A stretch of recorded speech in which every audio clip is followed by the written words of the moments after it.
everyone. I felt like for this video it was time to sort of share my story a little bit of how I met the Lord and how and what my life was like before and after.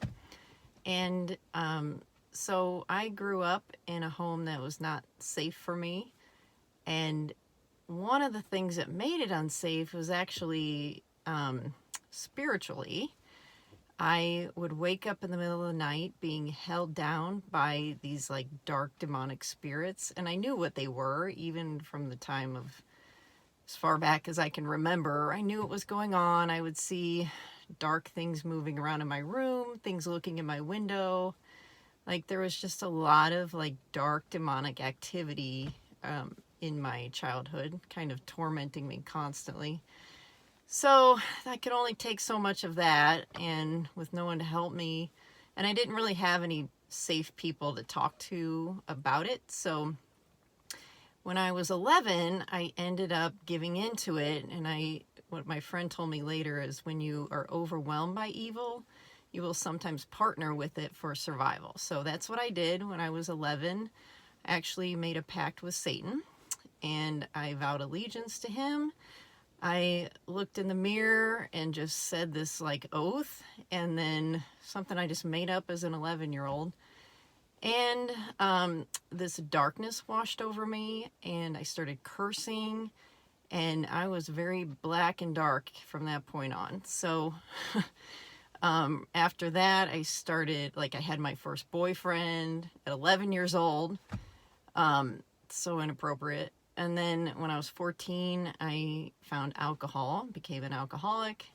When I was, I think in college, I got into drugs. And so I was just looking for things to numb the pain, obviously, and nothing. Well, actually, I should say it did numb the pain. It worked really well. Otherwise, we wouldn't have addictions, would we? So fast forward to 26 years old, I'm cleaning a polar bear pit at the zoo where I was working, and the fear of God descended on me. And I don't even know how to describe this moment in my life other than it was like the holiness of God filled the pit and was like laying on top of me. And I was so freaked out because I knew the path I was on was not a good one. So it was kind of like a dad putting his foot down, like, that's enough. You're going to kill yourself. And I really was trying to, probably. So he came in, and that's how he rescued me. And I was so overwhelmed with the fear of death and hell and judgment and like just terrible things that were going to happen to me that I stopped cleaning. I got out of the pit, let the bears out, and that next day I found a Bible study.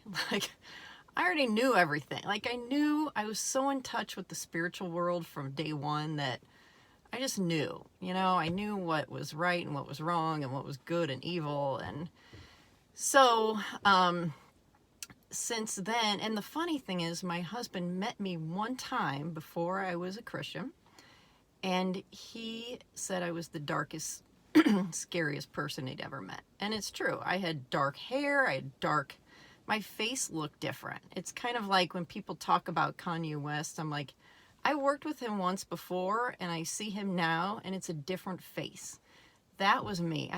I just have a different face now. Like there's a light coming out that wasn't there before. And then, so my husband saw me then when I was a new Christian, and he almost didn't recognize me because I just looked so different. So since that time, I've just been on this massive healing path of spiritual, mental, emotional, physical healing, and just cleaning everything up and the Lord's been just cleaning everything out. And I don't know, it's just life. It's not like life is magically better somehow, but it brings a peace into being able to do life in a new way that, like, now things that would be impossible before are relatively easy seeming. you know, and I don't know how to describe this peace. So I just wanted to share this brief synopsis of the last 46 years of my life. And every year I'm just excited about the next year. And I love aging. Like, I love getting older because I have more wisdom and more health. And I just love life now. And I hated it so much before. It was horrible. So get free of your junk, because life gets so much easier after that. Okay, I hope that's a good encouragement for somebody. And if you have questions, you can email me on the email or give me a call. I'm happy to talk to you about this, because life is just better now. So that's it for me. And then I will come back with I have another scripture and topic in the works. So I'll have another video shortly. Okay, bye-bye.